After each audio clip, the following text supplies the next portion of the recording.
So what are some of the things that you can find only in China, but not in America? I'm from America. I often travel back and forth from China to America, from America to China. So because I do that, I notice a lot of the differences between the two places. Let's begin.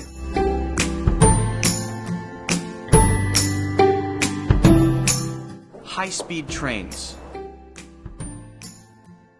When you want to travel around in China, you have many choices.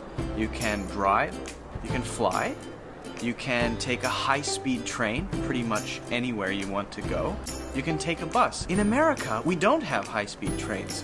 There are some passenger trains,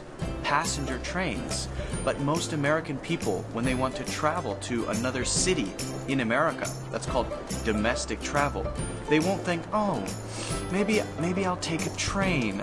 People don't really think about that usually. And there are a couple of reasons. One, the trains are quite slow compared to the trains in China, and they're really, really expensive. If you wanted to take a train from New York on this side of America to LA, it would take a long time and it would be a lot more expensive than flying. So most people will just fly. So that's why I really like getting around in China. More choices and faster. Bike sharing. So bike sharing is basically when you have bikes all over and you can get one, maybe an OFO, or maybe a mobike, or maybe a Blue Go.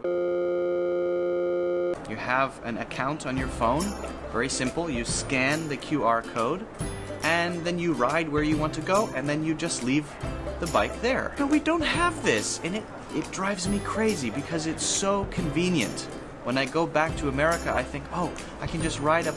No, I can't.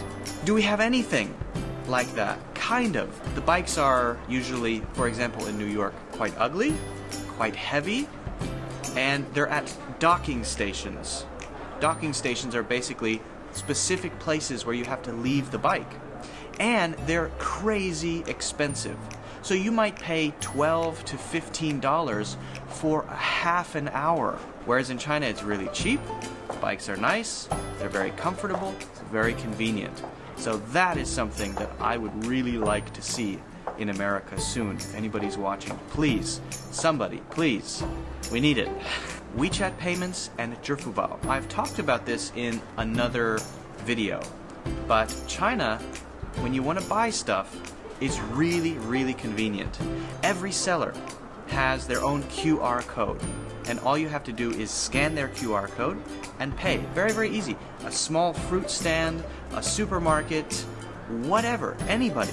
In America, we have some payment platforms, but they're mostly for paying for things online or sending money to friends.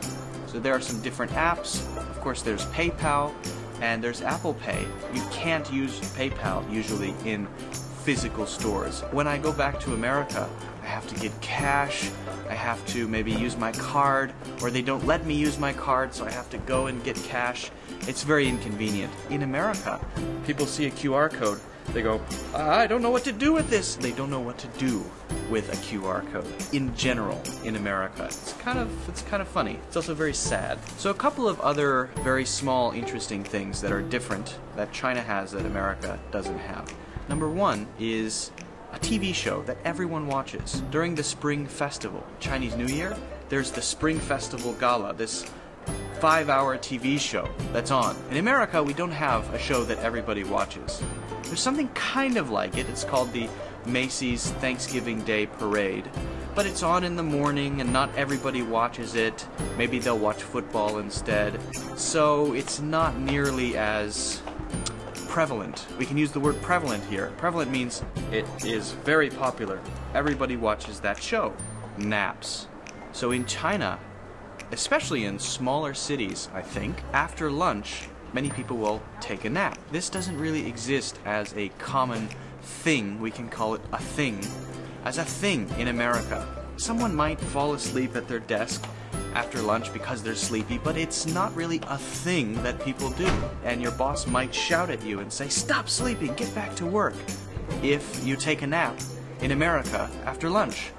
But in China, I think it's pretty common for people to go to lunch, take a little nap, take a nappy poo, and then go back to work. I really want to start doing this, and I want to try to make it popular. The nap man, they'll call me, the Mr. Nap. So in China, there's this idea that if you drink hot water, that's good for you, that's healthy. I don't completely understand the whole theory behind it, but in America, we don't have this idea.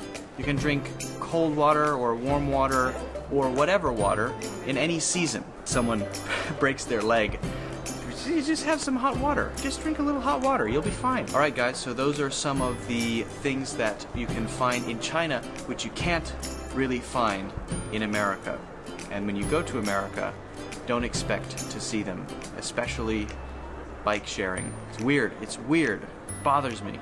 Oh, and trains, it bothers me. I wish there were trains that I could take from city to city that were fast. Yeah. Alright, thanks for watching guys, I'll see you next time. Hey, don't forget to push the red button to subscribe.